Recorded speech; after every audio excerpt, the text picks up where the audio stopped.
Hello friends, welcome back to our channel medical star. Dear friends, आज हम लोग बात करने जा रहे हैं पार्ट 2 जो फार्माकोलॉजी का लॉन्ग टाइप क्वेश्चंस के आंसर्स का डिस्कशन हम लोग कर रहे थे, उसके पार्ट 2 के बारे में आज डिस्कस करने जा रहे हैं। तो चलिए स्टार्ट करते हैं फर्स्ट क्वेश्चन की तरफ। इसमें फर्स्ट क्वेश्चन आपका है, explain pharmacological classification with the help of examples of adrenergic drug. मतलब एडेनर्जिक ड्रग के एग्जाम्पल के साथ में उसके फार्माकोलॉजिकल क्लासिफिकेशन को एक्सप्लेन करना है। तो चलिए देखते हैं एड एनर्जिक ड्रग क्या होते हैं। जो एड एनर्जिक ड्रग होते हैं उनको सिम्पैथोमाइमेटिक ड्रग के नाम से जानते हैं, एड एनर्जिक एगोनिस्ट के नाम से जानते हैं। ये सारे ड्रग्स क्या काम करते हैं, आपके सिंपैथेटिक नर्वस सिस्टम की मिमिक्री करवा देते हैं, मतलब इसके इफेक्ट को इन्हांस करवा देते हैं। मतलब the sympathetic nervous system is responsible for fight to flight, मतलब फाइट और फ्लाइट रिस्पॉन्स करने के लिए आपका सिंपैथेटिक नर्वस सिस्टम होता है। मतलब क्या होता है, जैसे भी आपने सांप को देखा तो आप अचानक में रुक जाते हो, क्यों? इसमें कहते हैं करो या मरो, मतलब डरो या भगो। फ्लाइट मतलब भगो, फाइट मतलब लड़ो, मतलब लड़ो या भग जाओ वहाँ से। सांप को देखते हो तो मारते हो या वहाँ से भग जाते हो। तो फाइट, फियर, फाइट, फ्लाइट होता है।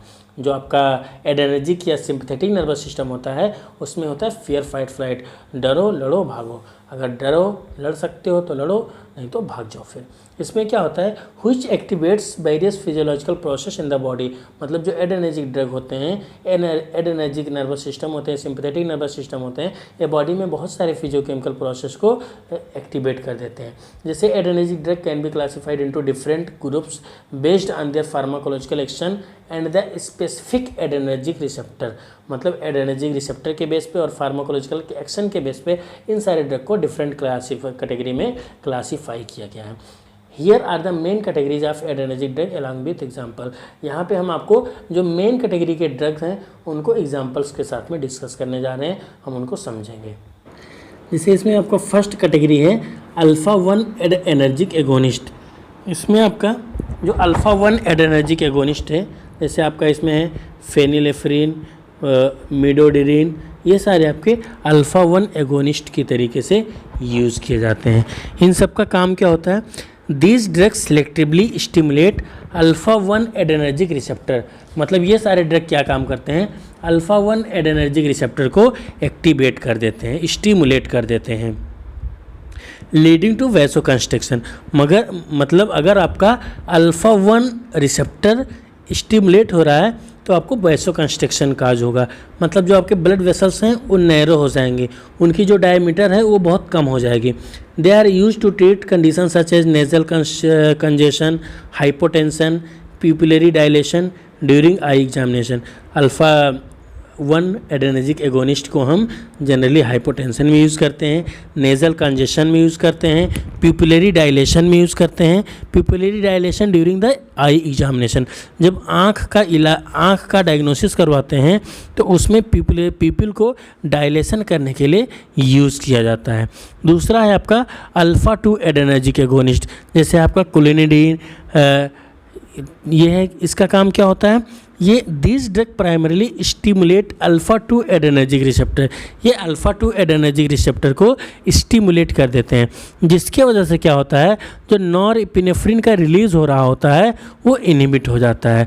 They are used for various purpose including the treatment of hypertension, attention deficit hyperactivity disorder and opioid withdrawal symptoms. मतलब बीपी अगर बढ़ गया है तो उसमें यूज़ करेंगे।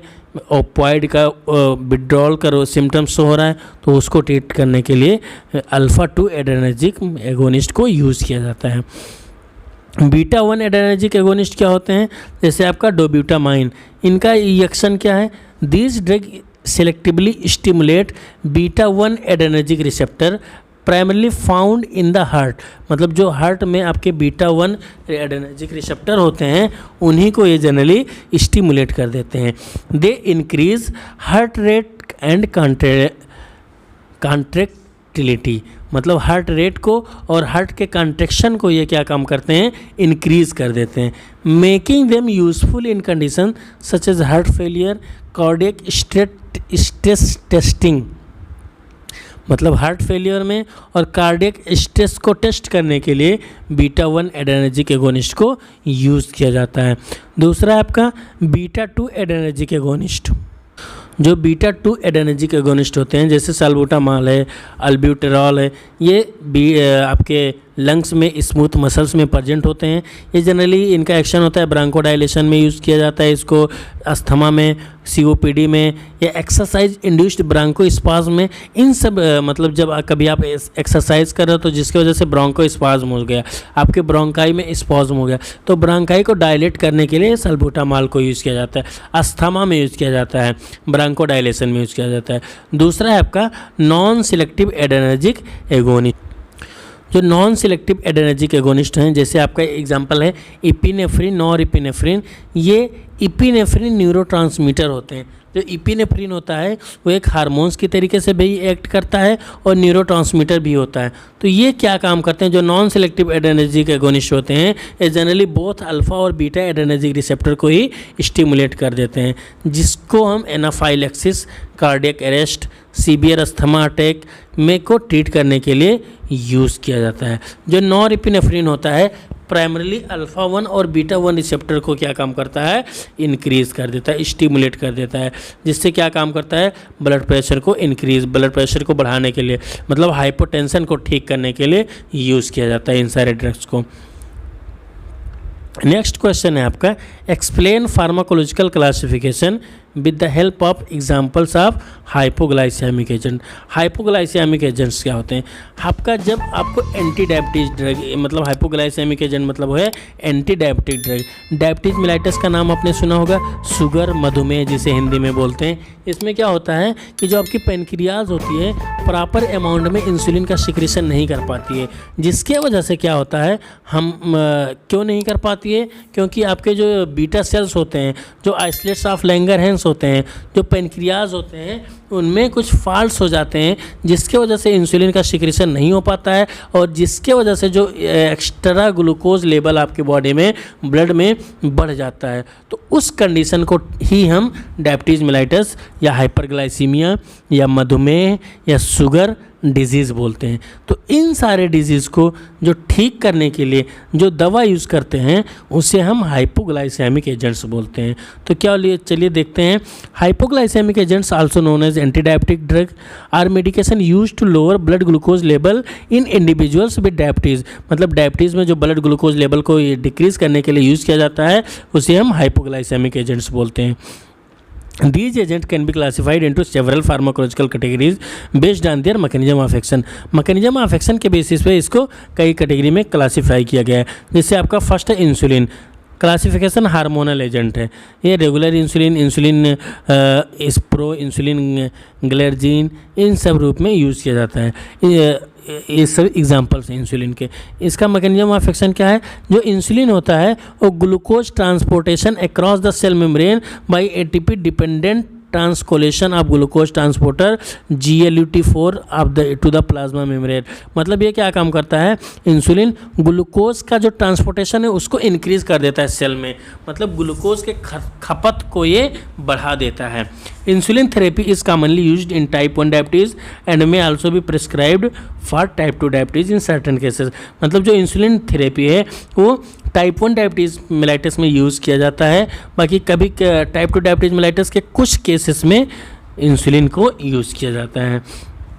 इसमें आपका दूसरा है सल्फोनिलयूरिया। जैसे सल्फोनिलयूरिया में आपका है ग्लिपिजाइड, ग्लिक्लाजाइड, ग्लिमेप्राइड, ये सारे आपके सल्फोनिलयूरियाज कैटेगरी के ड्रग। जो आपके सल्फोनिलयूरियाज कैटेगरी के ड्रग होते हैं वो क्या काम करते हैं, इस सल्फोनिल के सिंथेसिस को पैनक्रियाटिक बीटा सेल में इंक्रीज़ करवा देते हैं। मतलब बीटा सेल को बोलते हैं कि आप इंसुलिन का खूब ज़्यादा सिंथेसिस करें। ये क्या काम करता है, पोटेशियम चैनल को क्लोज कर देता है। Potassium they work by closing potassium channel on the cell membrane. मतलब सेल मेम्ब्रेन पे पोटेशियम चैनल को क्लोज कर देता है, जिसके वजह से डिपोलराइजेशन होता है और कैल्शियम इन्फ्लक्स को बढ़ा देता है। एंड सब्सिक्वेंट इंसुलिन रिलीज, मतलब इंसुलिन के रिलीज को, कैल्शियम इन्फ्लक्स को ये बढ़ा देता है और सोडियम चैनल को पोटेशियम चैनल को ये घटा देता है। सल्फोनिलयूरियाज को जनरली हम टाइप 2 डायबिटीज मेलाइटस को ठीक करने के लिए यूज़ करते हैं। नेक्स्ट है आपका बाइगुआनाइड्स। बाइगुआनाइड्स में जैसे आपका है मेटफॉर्मिन। इसका मैकेनिज्म ऑफ एक्शन क्या होता है, जो मेटफॉर्मिन है ये क्या काम करता है कि जो ग्लूकोज का प्रोडक्शन लीवर में हो रहा है उसी को ये रिड्यूस कर देता है। मतलब जो ग्लूकोज का प्रोडक्शन हो रहा है, मतलब ग्लूकोज जो मेटाबोलाइज्ड होकर ब्लड में पहुंच रहा है लीवर के थ्रू, तो ये क्या काम करते हैं, वहीं से ग्लूकोज को ही इनहिबिट कर देते हैं, रिड्यूस कर देते हैं ग्लूकोज के प्रोडक्शन को। जिसके और दूसरा क्या काम करवाते हैं, ये इंसुलिन के सेंसिटिविटी को बढ़ाते हैं। मतलब जो पेरिफेरल टिश्यूज़ हैं उन सबको ये सेंस देते हैं कि आप इंसुलिन का ज़्यादा से ज़्यादा सिंथेसिस करिए। जिसके वजह से क्या काम करता है कि जो सेल्स होते हैं, जब इंसुलिन का सिंथेसिस ज़्यादा होगा तो सेल्स क्या होंगे, ग्लूकोज के अपटेक को बढ़ा देंगे। मतलब ये क्या काम करेगा कि सबसे पहले ग्लूकोज के प्रोडक्शन को घटाएगा, कहाँ से, लीवर से। दूसरा क्या काम करेगा कि जो इंसुलिन की सेंसिटिविटी है पेरिफेरल टिश्यू को वो बढ़ा देगा। तीसरा काम क्या काम करेगा कि जो ग्लूकोज का अपटेक हो रहा है, मतलब सेल्स के द्वारा जो ग्लूकोज यूज़ हो रहा है उसको ये इन्हांस कर देते हैं। इसको हम टाइप 2 डायबिटीज मेलाइटस में फर्स्ट लाइन ड्रग की तरीके से यूज़ करते हैं। नेक्स्ट है आपका थायाजोलिडीन डाइओन्स, जैसे इसमें है आपका प्योग्लिटाजोन, रोसिग्लिटाजोन, ये सारे आपके थायोजोलिडीन डाइओन्स कैटेगरी के ड्रग कहलाते हैं। Thiazolidinediones act as insulin sensitizer by binding to peroxisomes proliferator activator receptor gamma. मतलब पीपीआर गामा को ये बाइंडिंग करने, मतलब जो थायाजोलिडीन डाइओन्स होते हैं एक्ट एज इंसुलिन सेंसिटाइजर, मतलब इंसुलिन के सेंस को बढ़ा देते हैं। कैसे, पीपीआर गामा के साथ बाइंड करके इन टारगेट टिश्यू में ये पीपीआर गामा के साथ बाइंड होते हैं और इंसुलिन के सेंसिटाइजेशन को ये बढ़ा देते हैं। The activation improves insulin sensitivity and glucose Uptake. ये बाइंड करने की वजह से जो इंसुलिन के सेंसिटिविटी है वो इम्प्रूव हो जाती है और ग्लूकोज का अपटेक भी सेल के द्वारा बढ़ जाता है। तो इसको जनरली टाइप 2 डायबिटीज मेलाइटस को ट्रीट करने के लिए यूज़ करते हैं। नेक्स्ट है इसमें आपका अल्फा ग्लूकोसिडेज इनहिबिटर, जैसे एकार्बोज है, मिग्लिटॉल है। नेक्स्ट है आपका DPP-4 डाइपेप्टाइडिल पेप्टाइडेज 4 इनहिबिटर, जैसे इसमें है लीनाग्लिप्टिन, सीटाग्लिप्टिन, सेक्साग्लिप्टिन, ये सारे आपके हैं। नेक्स्ट क्वेश्चन आपका हो जाएगा explain the pharmacological classification with the help of examples of antiviral drug. मतलब एंटीवायरल ड्रग को फार्माकोलॉजिकल क्लासिफिकेशन के बेस पे उसको पढ़ना है, क्या है एंटीवायरल ड्रग क्या होते हैं और फार्माकोलॉजिकल क्लासिफिकेशन देखना है। तो चलिए स्टार्ट करते हैं। एंटीवायरल ड्रग क्या होते हैं। Antiviral drug are medication use to treat infection, viral infection. मतलब जो एंटीवायरल ड्रग हैं वो ऐसे ड्रग होते हैं जो वायरल इन्फेक्शन को ट्रीट करने के लिए यूज़ किए जाते हैं। कैसे यूज़ होते हैं ये, by inhibiting the replication or spread of various viruses in the body. मतलब ये क्या काम करते हैं, वायरल इन्फेक्शन को इनहिबिट कर देते हैं, उनका रेप्लिकेशन नहीं होने देते हैं, उनका स्प्रेडिंग बॉडी में नहीं होने देते हैं। तो ये इस तरीके से काम करते हैं। इनको इनके फार्माकोलॉजिकल कैटेगरी के बेस पे, मैकेनिज्म ऑफ एक्शन के बेस में क्लासीफाई किया गया है। जैसे इसमें पहला कैटेगरी है आपका न्यूक्लियोसाइड एनालॉग, जैसे एसाइक्लोवीर है। एसाइक्लोवीर क्या काम करता है, ये न्यूक्लियोसाइड एनालॉग का है, ये building block of viral DNA and RNA. मतलब वायरस के डीएनए और आरएनए में बिल्डिंग ब्लॉक के तरीके से यूज किए जाते हैं। When the virus incorporates these analogue into its genetic material during replication, जब अपना जो वायरस होता है वो डीएनए को आरएनए में कन्वर्ट कर रहा होता है तो एसाइक्लोवीर क्या काम करता है, उसके टर्मिनेट कर देता है, उसका जो रेप्लिकेशन है उसको ही टर्मिनेट कर देता है, जिसके वजह से जो फर्दर रेप्लिकेशन होता है वो प्रिवेंट हो जाता है। नेक्स्ट है प्रोटीएज इनहिबिटर, जैसे आपका है रिटोनावीर, या नेक्स्ट है आपका reverse transcriptase inhibitor. Reverse transcriptase जैसे आपका है इसमें आएगा न्यूक्लियोसाइड रिवर्स ट्रांसक्रिप्टेज, जैसे NRTI जीडोबडीन आएगा। जीडोबडीन क्या काम करता है, incorporate into viral DNA by reverse transcriptase. मतलब an enzyme needed for viral replication, मतलब जो एंजाइम वायरल रेप्लिकेशन के लिए अगर किसी वायरस में डीएनए नहीं प्रेजेंट है, आरएनए प्रेजेंट है, तो आरएनए से डीएनए के सिंथेसिस के लिए रिवर्स ट्रांसक्रिप्शन होता है। तो जीडोबडीन क्या काम करता है, रिवर्स ट्रांसक्रिप्शन को ही रोक देता है। नेक्स्ट है आपका non nucleoside reverse transcriptase inhibitor, NNRTI। जैसे इसका कैटेगरी का ड्रग है इफाविरेंस। ये क्या काम करता है? ये भी सेम प्रोसेस, सेम काम करता है। जो रिवर्स ट्रांसक्रिप्टेज हो एंजाइम होते हैं उसी को इनहिबिट कर देता है, जिससे जो वायरल आरएनए का डीएनए में कन्वर्जन हो रहा है वो प्रिवेंट हो जाता है। नेक्स्ट क्वेश्चन है, नेक्स्ट टॉपिक है एंट्री इनहिबिटर। मतलब जो एंट्री हो रहा होता है उसी को ही इनहिबिट कर दे रहे हैं। जैसे इसमें आपका है इन्फोवर्टाइड, तो इसमें आपका entry inhibitor interfere with the fusion of the viral envelope with the host cell membrane. मतलब होस्ट सेल मेम्ब्रेन में जो इनका एंट्री हो रहा है उसी को ही ये इनहिबिट कर देते हैं, preventing the virus from entering the cell and establishing infection.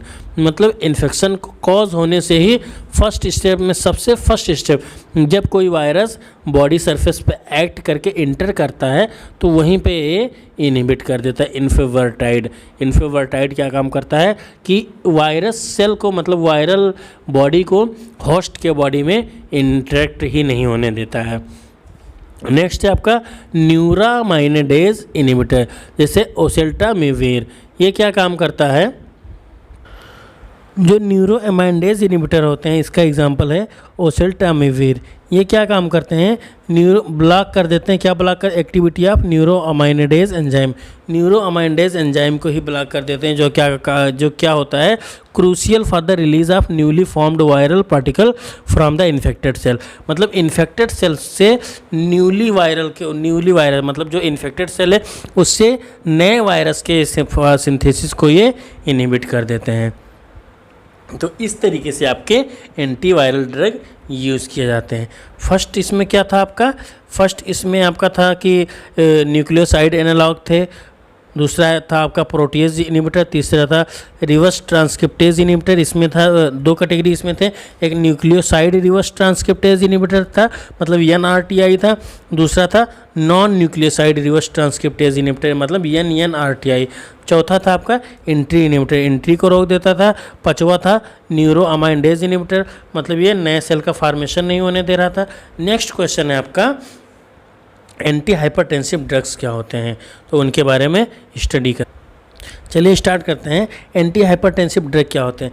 जब आपका ब्लड प्रेशर 120/80 mmHg से बढ़ जाता है, मतलब जो 120 होता है उसे सिस्टोलिक बोलते हैं और 80 होता है उसे डायस्टोलिक बोलते हैं। तो जब आपका ब्लड प्रेशर 120/80 mmHg से बढ़ जाता है तो उसे हम बोलते हैं हाइपरटेंशन, मतलब हाई ब्लड प्रेशर।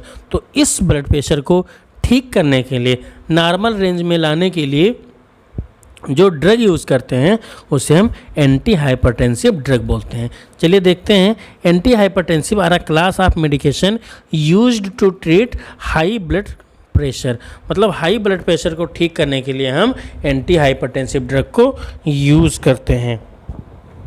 नेक्स्ट हो जाएगा, there are several pharmacological classification of anti hypertensive drug. Anti hypertensive drug का सेवरल फार्माकोलॉजिकल क्लासिफिकेशन है, मतलब बहुत सारे ड्रग्स हैं जो आपके एंटी हाइपरटेंसिव ड्रग की तरीके से यूज़ किए जाते हैं। उनके मैकेनिज्म ऑफ एक्शन के बेस पे उनको क्लासीफाई किया गया है। जैसे इसमें पहला आपका कैटेगरी हो जाएगा डाईयूरेटिक्स। डाईयूरेटिक्स को भी हम हाइपरटेंशन के ट्रीटमेंट में यूज़ करते हैं as a anti hypertensive drug. जैसे आपका हाइड्रोक्लोरथायजाइड, क्लोरथाइलिडोन, फ्यूरोसिमाइड। तो ये सारे क्या काम करते हैं? एक्सेस जो सोडियम और वाटर बॉडी में है उनको ये रिमूव करने का काम करते हैं, मतलब बॉडी से बाहर करने का काम करते हैं। जैसे बीटा ब्लॉकर में आपका है अटेनोलाल, प्रोपेनोलाल, मेटोप्रेलोलाल। ये सारे क्या काम करते हैं? बीटा ब्लॉकर ब्लॉक कर देते हैं एडिनालिन को, मतलब इपिनेफ्रिन और नॉर इपिनेफ्रिन को बीटा रिसेप्टर पे ब्लॉक कर देते हैं। हार्ट और ब्लड वेसल्स के बीटा रिसेप्टर को ब्लॉक कर देते हैं, जिससे क्या होता है कि हार्ट रेट आपका घट जाता है, कार्डियक आउटपुट घट जाता है, जिसके वजह से जो रिजल्टिंग मटेरियल होता है ब्लड प्रेशर भी घट जाता है। नेक्स्ट है आपका AC inhibitor, angiotensin converting enzyme inhibitor. जैसे आपका इनेलाप्रिल, रेमिप्रिल, एसेनाप्रिल, लिंसोप्रिल। ये सारे क्या काम करते हैं? एंजियोटेंसिन फर्स्ट को एंजियोटेंसिन सेकंड में कन्वर्ट होने के प्रोसेस को इनहिबिट कर देते हैं। By inhibiting angiotensin second they relax the widen blood vessels. मतलब ये एंजियोटेंसिन फर्स्ट को एंजियोटेंसिन सेकंड में कन्वर्ट होने से रोक देते हैं, और दूसरा काम क्या काम करते हैं कि जो ब्लड वेसल्स हैं उसको वाइड कर देते हैं, जिसकी वजह से क्या होता है, reducing resistant to blood flow and lowering blood pressure. मतलब जो ब्लड फ्लो का रेसिस्टेंस हो रहा था, ब्लड फ्लो नहीं हो पा रहा था, वो घट जाता है और ब्लड प्रेशर घट जाता है। नेक्स्ट है आपका एंजियोटेंसिन, ये आरबीज मतलब एंजियोटेंसिन सेकंड रिसेप्टर ब्लॉकर, जैसे आपका लोसार्टन, वेल्सार्टन, ये सारे क्या काम करते हैं कि ये एंजियोटेंसिन सेकंड को इसके रिसेप्टर पे ही बाइंड करने की एबिलिटी को ही ख़त्म कर देते हैं, प्रिवेंट कर देते हैं, जिसके वजह से जो वैसोकंस्ट्रिक्शन इफेक्ट प्रिवेंट हो जाता है। मतलब जो आपका वेसल्स जो कंस्ट्रिक्ट हो रहा था वो नहीं हो पाता है और आपका वेसल्स डायलेट हो जाता है, मतलब आपका जो ब्लड वेसल्स है वो डायलेट हो जाता है, मतलब वेसो डायलेशन हो जाता है, जिससे आपका बीपी डिक्रीज हो जाता है। नेक्स्ट है आपका कैल्शियम चैनल ब्लॉकर, जैसे एम्लोडिपिन, वेरापामिल, डिल्टियाजेम, ये सारे कैल्शियम चैनल ब्लॉकर की तरीके से यूज करते हैं। ये कैल्शियम की entry smooth muscles, blood vessels के स्मूथ मसल्स में कैल्शियम की एंट्री को ये क्या काम कर देते हैं, इनहिबिट कर देते हैं, जिसके वजह से रिलैक्सेशन और वेसोडाइलेशन काज होता है, जिससे पेरिफेरल रेसिस्टेंस और लोअर ब्लड प्रेशर काज होता है। मतलब जो जितने भी कैल्शियम चैनल ब्लॉकर, चाहे वो बेरापेमिल हो, चाहे डेल्टियाजिम हो, चाहे वो इनेलापिरिल हो, चाहे वो एम्लोडिपिन हो, ये सारे क्या काम करते हैं, कैल्शियम के एंट्री को ब्लॉक कर देते हैं, जिससे वजह से आपका जो ब्लड वेसल्स, जो मतलब जो हार्ट के ब्लड वेसल्स हैं, ब्लड वेसल्स के स्मूथ मसल्स हैं, उन सब में रिलैक्सेशन हो जाता है, वेसोडाइलेशन हो जाता है, जिसकी वजह से भी बीपी आपकी नॉर्मल हो जाती है, घट जाती है। अल्फा ब्लॉकर है, डायरेक्ट रेनिन इनहिबिटर है, तो ये सारे आपके हाइपरटेंशन को ट्रीट करने के लिए यूज़ किए जाते हैं।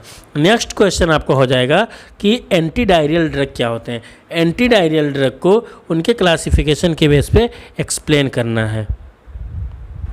तो चलिए स्टार्ट करते हैं।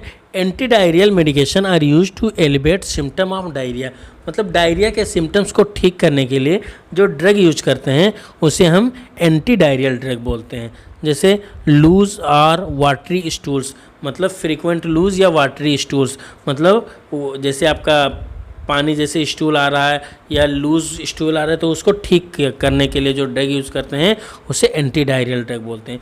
दे work bye targeting different mechanism involved in the gastrointestinal system, मतलब गैस्ट्रोइंटेस्टाइनल सिस्टम में बहुत सारे मैकेनिज्म यूज़ होते हैं, उनके थ्रू ये अपना एक्शन प्रोड्यूस करते हैं। जैसे है इसमें फर्स्ट है आपका ओपॉइड एंटीडायरियल। ओपॉइड एंटीडायरियल को ओपॉइड रिसेप्टर एगोनिस्ट के नाम से भी जाना जाता है। ये क्या काम करते हैं, ओपॉइड रिसेप्टर के साथ में बाइंड करके गैस्ट्रोइंटेस्टाइनल ट्रैक्ट के ओपॉइड रिसेप्टर पे बाइंड करते हैं, और ये क्या काम करते हैं, slow down intestinal motility and reduce fluid secretion. मतलब जो इंटेस्टाइन का जो मोटिलिटी, जब भी आपको वाटरी स्टूल्स होगा, मतलब जब भी आपको डिसेंट्री होगा या डायरिया होगा, तो क्या होता है कि जो आपके इंटेस्टाइन है उनकी मोटिलिटी, मतलब उनका जो आवागमन होता है, मतलब जो उनकी मोटिलिटी होता है, मोबाइलेशन होता है, जो उनका चलायमान आप बोल सकते हो, वो जो आपका हिलता जुलता रहता है, आपका जो इंटेस्टाइन होता है वो कम हो जाता है। जब वो कम होता है तो डायरिया भी कम होता है। डायरिया बढ़ने का रीज़न यही है कि इंटेस्टाइन की मोटिलिटी ज़्यादा हो जाती है, मोबिलिटी ज़्यादा हो जाती है, तो उससे कॉन्स्टिपेशन काज होता है और ये सारे कंडीशंस काज होते हैं। तो इसमें आपका है ओपॉइड, जैसे लोपरामाइड। लोपरामाइड क्या काम करता है, म्यू रिसेप्टर पे बाइंड करता है गट के और डिक्रीज पेरिस्टालसिस मूवमेंट, और पेरिस्टालसिस मूवमेंट को डिक्रीज कर देता है। दूसरा आपका है absorbent antidiarrhoeal. Absorbent antidiarrhoeal work by absorbing water and toxins in the intestine, मतलब जो एब्जॉर्बेंट एंटीडायरियल होते हैं, ड्रग होते हैं, वो क्या काम करते हैं, वाटर और टॉक्सिन्स को इंटेस्टाइन से एब्जॉर्ब करने का काम करते हैं, which help to solidify the stool and reduce diarrhoea. मतलब जिससे क्या होगा, अगर वाटर को रीएब्जॉर्ब कर लिया जाएगा तो आपके स्टूल्स सॉलिड हो जाएंगे, सॉलिडिफाई हो जाएंगे, जिससे आपका जो डायरिया होगा वो ठीक हो जाएगा। नेक्स्ट होगा आपका प्रोबायोटिक्स।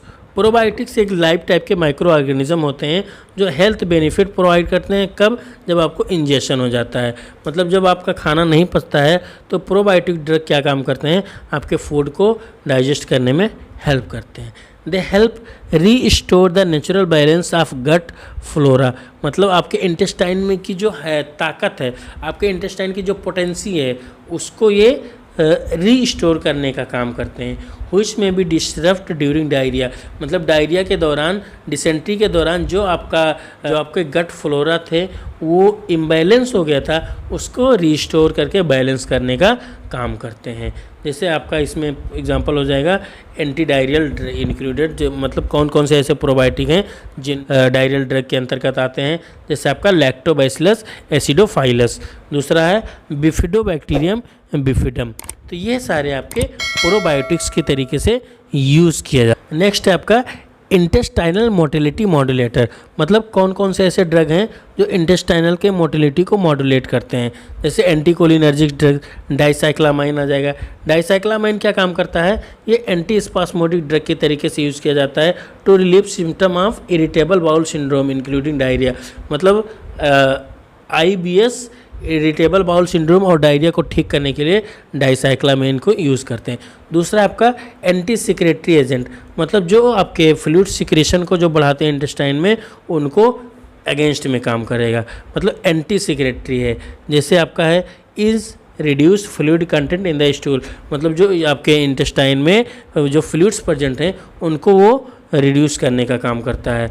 जैसे दे work by inhibiting the secretion of chloride ion and water into the intestinal lumen, मतलब वाटर का और क्लोराइड आयन का सिक्रेशन इनहिबिट कर देते हैं कहाँ, इंटेस्टाइनल के ल्यूमेन में, जिसके वजह से ये एंटी सिक्रेटरी डायरियल के तरीके से यूज़ किए जाते हैं। इसमें एंटी सिक्रेटरी डायरियल कौन है, जैसे रेसिकोडार्टिल है। रेसिकोडार्टिल क्या काम करता है, इनके फिलिनेज एंजाइम होता है उसको ये इनहिबिट कर देता है, जिसकी वजह से क्लोराइड और वाटर का जो सिक्रीशन इंटेस्टाइन में हो रहा था वो रिड्यूस हो जाता है। तो डियर स्टूडेंट्स, आपको समझ में आया होगा। अगर वीडियो आपको पसंद आई हो तो इसको लाइक शेयर सब्सक्राइब कर दीजिए और अपने दोस्तों के साथ में शेयर कर दीजिए। Thank you for joining the video. इस वीडियो से आपको बहुत फ़ायदा मिलेगा एग्जामिनेशन में। Thank you.